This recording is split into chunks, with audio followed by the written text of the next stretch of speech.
Hello guys, എല്ലാവർക്കും നമസ്കാരം. നമുക്കൊന്നൊരു cabbage പക്കോടയുടെ recipe നോക്കാം. കാബേജ് ഒന്ന് അരിഞ്ഞ് മാറ്റി വയ്ക്കാം. ഞാൻ ഇവിടെ 2 സവാള എടുത്തിട്ടുണ്ട്. ഇനി നമുക്കൊരു പാൻ എടുക്കാം. അതിലോട്ട് കാബേജ് സവാളയും കൂടെ അരിഞ്ഞതൊന്ന് മിക്സ് ചെയ്ത് കൊടുക്കാം.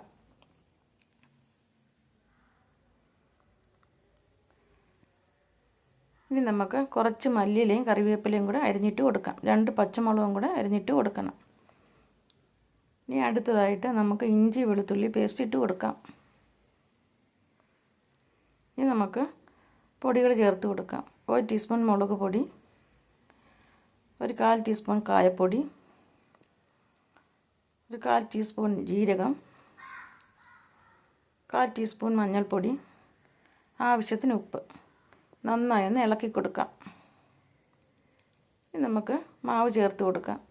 ഒരു 3 സ്പൂൺ കടലമാവ്, 2 സ്പൂൺ മൈദ മാവ്, 1 സ്പൂൺ അരിപ്പൊടി.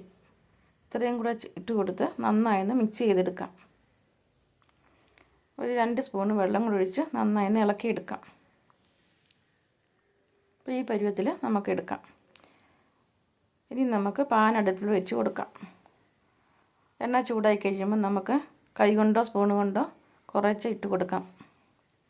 ഇനി ഫ്രൈ ചെയ്തെടുക്കാം. അടിപൊളി കാബേജ് പക്കോട ഇവിടെ റെഡി ആയിട്ടുണ്ട്. എല്ലാവരും ട്രൈ ചെയ്ത് നോക്കണേ.